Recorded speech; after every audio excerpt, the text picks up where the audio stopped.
وہاں سے مصر آئے، مصر سے فلسطین آئے، اور فلسطین سے آ کر کے کعبہ آباد فرمایا۔ زندگی سفروں میں گزری۔ سفر ایک تکلیف والی چیز ہے، پر حضرت ابراہیم نے وطن چھوڑ دیا، گھر چھوڑ دیا۔ جان بڑی عزیز ہوتی ہے، تو حضرت ابراہیم نے جب دین کے لیے نکلے تو جد و جہد کی، گھر کے اندر بھی گھر کے باہر بھی۔ آپ کے والد کا نام طارق ہے، وہ توحید پرست تھے، ایماندار تھے، پرہیزگار تھے۔ آپ کے چچا کا نام آزر ہے، وہ بت پرست تھے، بت بیچا کرتے تھے۔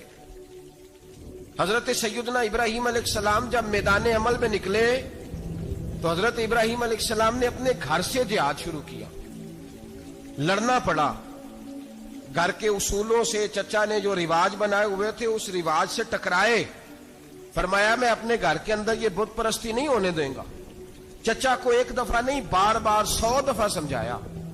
آپ کا چچا بت بنا کے بیچا کرتا تھا۔ حضرت ابراہیم علیہ السلام تھوڑے بڑے ہوئے تو کہنے لگا کہ چلو میرے ساتھ، تم بھی بت بیچنے ہیں، ہمارا کاروبار ہے۔ حضرت ابراہیم ساتھ نکلے تو بت پکڑا ہے، گندے پانی کے اندر اس بت کو ڈبوتے ہیں، کہتے ہیں کسی نے خریدنا ہے تو خرید لو، نہ یہ نفع دے سکتا ہے نہ نقصان دے سکتا ہے، جو اپنا آپ نہیں بچا سکتا تمہیں کیا بچائے گا، خریدنا ہے تو خرید لو۔ چچا کہنے لگا تو کاروبار چمکا رہا ہے کہ تباہ کر رہا ہے۔ گھر میں بڑے معاملات خراب ہوئے، جھگڑے ہوئے، لیکن حضرت ابراہیم علیہ السلام ایک منٹ کے لیے بھی اپنے گھر کے اندر بھی کمپرومائز کرنے کو تیار۔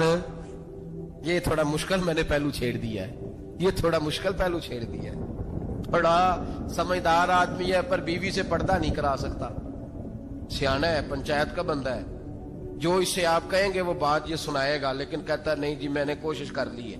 اس قسم کی کوشش ہے صاحب، یہ کیسے ہو گیا؟ حضرت ابراہیم علیہ السلام نے گھر کے اندر سے فرمایا نہیں کرنے دوں گا، گھر کے اندر بھی ٹکرائے، فرمایا تم جو بھی ہو پاش پاش کیا چچا کے اصولوں کو، اور باہر جب نکلے تو صرف علاقے کے چیئرمین سے نہیں ٹکرائے، ایم پی ایم این اے وزیر مشیر سے نہیں ٹکرائے، سپر پاور نمرود دنیا کا واحد حکمران تھا، اس وقت دوسرا کوئی حکمران ہی نہیں تھا، اکیلے حکمران سے جا کر ٹکرائے، کوئی ساتھ فوج نہیں تھی، کوئی ساتھ ان کے طاقت بظاہر دنیا داری کی کوئی نہیں تھی، پر حضرت ابراہیم جا کے ٹکرائے، اور میرے رسول پاک صلی اللہ علیہ وسلم نے سند بیان کی، فرمایا افضل الجہاد کلمۃ الحق عند سلطان الجابر، فرمایا سب سے افضل جہاد یہ ہے کہ تو ظالم بادشاہ کے سامنے کھڑے ہو کے حق بات بیان کر دے، یہ سب سے بڑا جہاد ہے، یہ سب سے افضل الجہاد کلمۃ الحق عند سلطان الجابر، سب سے بڑا جہاد۔ حضرت ابراہیم کھڑے ہو گئے، سپر پاور سے ٹکرائے۔ یہاں ہم لوگ حکمتوں کا شکار ہیں، دیکھیں گے، کریں گے، سوچیں گے، اور مولوی صاحب کو ویسے کہتے ہیں آپ پرہیز کریں سیاسی باتوں سے۔ بھئی اللہ کے ہر نبی نے جا کے وقت کے ظالم حکمران کو لتاڑا ہے، للکارا ہے، یہ تو مشن انبیاء ہے۔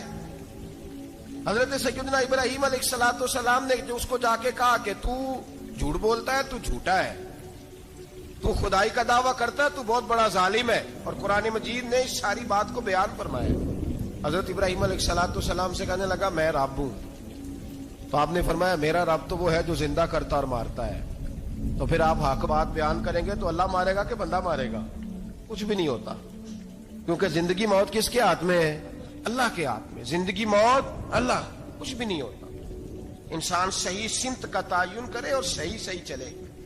حضرت علی شیر خدا سے کسی نے کہا تھا کہ آپ کے بڑی دشمنی ہے، کوئی محافظ رکھ لیں، آپ فرمانے لگے موت خود بہت بڑی محافظ ہے، وقت سے پہلے آتی ہی نہیں، بڑی محافظ ہے، وقت سے پہلے۔ علامہ نورانی رحمت اللہ تعالی علیہ کراچی جیسے شہر میں رہا کرتے تھے، جہاں گام گام پہ خطرہ تھا، لوگوں نے کہا حضرت اتنے بڑے لیڈر ہو، آپ کی جماعت کی 62 سیٹیں ہوئی قومی اسمبلی میں، ایک ایسا وقت بھی آیا تو کوئی ایک آدمی بندوق والا، آپ فرمانے لگے مجھے ضرورت ہی نہیں، اس لیے کہ جس خدا رسول کے لیے میں نکلا ہوں وہ خود ہی حفاظت کرنے والے ہیں، ضرورت نہیں ان چیزوں۔ تو بھائی حضرت ابراہیم ٹکرائے، اور آپ کا انداز کیا ہے؟ جا کے کہا کہ تو نہیں، خدا وہ ہے جو زندہ کرتا اور اس نے ایک بیوقوفوں جیسی دلیل دی. ایک آدمی کو کل پھانسی دینی تھی تو اس کو بلایا, کہنے لگا تجھے کب پھانسی ہے؟ اس نے کہا کل. کہنے لگا جا تجھے آزاد کیا, زندگی دی, اس کو چھٹی دے دی. ایک عام آدمی بیچارہ بیٹھا تھا, اس کو پکڑ کے نا کہنے لگا اس کی گردن اڑا دو. کہنے لگا دیکھ لو میں بھی زندہ کرتا اور مارتا ہوں, وہ جو کل مرنے والا تھا میں نے زندہ کر دیا ہے, اور جس کو پتہ ہی نہیں تھا کہ میں نے مرنا ہے اسے پکڑ کے میں نے مار دیا ہے. یہ بیوقوفوں جیسی دلیل ہے. حضرت سیدنا ابراہیم علیہ الصلوۃ والسلام چاہتے تو اسی وقت دلیل توڑ دیتے کہ تو کیا بیوقوفوں جیسی بات کر رہا ہے, اگر تو زندگی دیتا ہے تو مرے ہوئے میں جان ڈال کے دے جس کو تو نے مارا ہے. لیکن حضرت ابراہیم نے دیکھا کہ بیوقوف ہے, بیوقوفوں سے بحث نہیں ہوتی, دلیل بدل لی جاتی ہے, ان کی عقل کے مطابق بات کی جاتی ہے. حضرت ابراہیم فرمانے لگے میرا رب وہ ہے جو سورج مشرق سے نکالتا ہے اور مغرب میں غروب کرتا ہے. تو اگر رب ہے تو تو مغرب سے نکال کے مشرق میں غروب کر.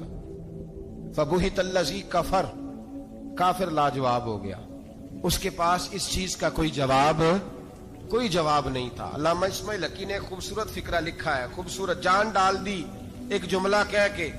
حضرت سیدنا علامہ اسماعیل حقی رحمت اللہ علیہ فرمانے لگے چونکہ نمرود بیوقوفوں جیسی باتیں کر رہا تھا, اگر وہ یہ کہہ دیتا نا کہ میں سورج کو نکالتا ہوں مشرق سے, میں غروب کرتا ہوں معاذ اللہ مغرب میں میں نکالتا ہوں, تو آپ اپنے رب سے کہیے کہ وہ مغرب سے نکال کے مشرق میں غروب کرے. علامہ اسماعیل حقی فرماتے ہیں رب کریم کی آواز قدرت تھی, مالک حضرت ابراہیم علیہ الصلوۃ والسلام کے اس, اگر وہ کہہ دیتا اور حضرت ابراہیم دعا کر دیتے تو رب کریم نے فرشتوں کو تیار بٹھایا ہوا تھا.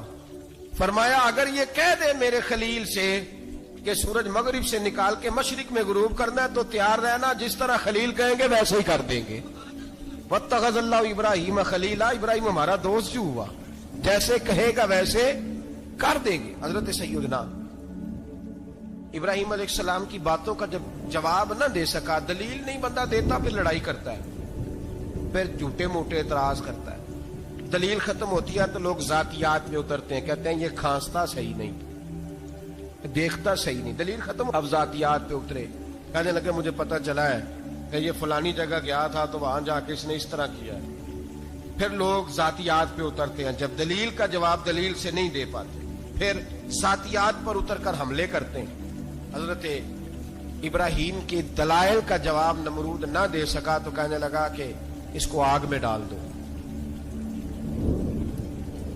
قوم گئی ہوئی تھی ساری, آپ نے بات سنی ہوئی ہے, میں نے صرف اشارہ دینا ہے, میلے پہ حضرت سیدنا ابراہیم علیہ السلام نے سارے بت توڑ دیے, کلاڑا بڑے بت کی گردن پہ رکھا. واپس آئے, کہنے لگے بت کس نے توڑے ہیں؟ تو فرمایا اس سے پوچھ لو جس کی گردن پہ کلاڑا ہے. کہنے لگے یہ تو بول ہی نہیں سکتا. تو فرمانے لگے بڑے بیوقوف ہو جو بولتا ہی نہیں, سنتا ہی نہیں, اپنا آپ نہیں بچا سکتا, اس کی پوجا کرتے ہو. کہنے لگے پکڑو, دلیلیں ختم ہو گئی, اس کو آگ میں ڈالو. بہت بڑی حویلی 45 فٹ مربع پہ مشتمل ایک حویلی بنائی گئی اور 45 فٹ اونچی. مختلف روایات, علامہ اسماعیل حقی کہتے ہیں کہ 3 مہینے تک نمرود نے کہا کہ اس کے اندر لکڑیاں ڈالو. لوگ پوچھنے لگے کتنی دنیا جلانی ہے؟ کہنے لگا بندہ تو ایک جلانا ہے, پر بندہ بڑا تگڑا ہے, ایک بندہ. 3 مہینے لکڑیاں ڈالی گئیں. اور لوگوں کی جو تہمات ہوتی ہیں نا وہ بڑی عجیب ہوتی ہیں. تہمات میں نے بڑی تفصیل سے رمضان المبارک میں گفتگو کی تھی. بدشگونی, تہمات لوگ لیتے ہیں. اس وقت بھی لوگ تہمات کا شکار ہو گئے. عقیدہ بگڑ جاتا ہے تو وہ عجیب و غریب باتیں کرنے لگتا ہے. تہمات کا شکار ہو گئے. بیبیاں نظر مانتی, میں بیمار ہوں, اگر صحیح ہو گئی تو اتنے من لکڑی دوں گی حضرت ابراہیم کی آگ جلانے کے لیے. ایک عورت لے کے جا رہی ہے لکڑیاں.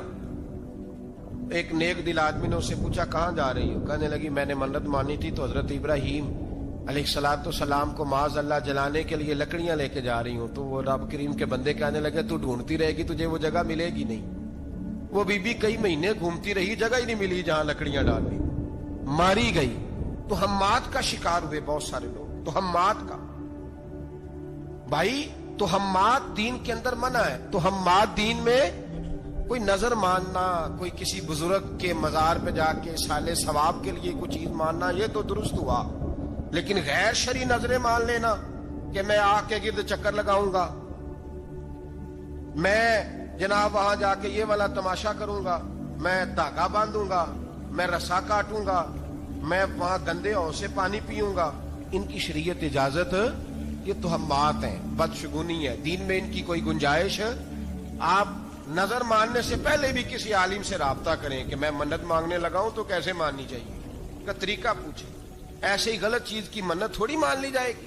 بہرحال آمدام برسرے مطلب حضرت ابراہیم کے لیے آگ جلائی گئی، 45 فٹ اونچی آگ ہے، پرندہ بھی اوپر سے گزرتا ہے تو نیچے گر جاتا ہے جل کے، اتنے دن لگا کے آگ جلائی گئی۔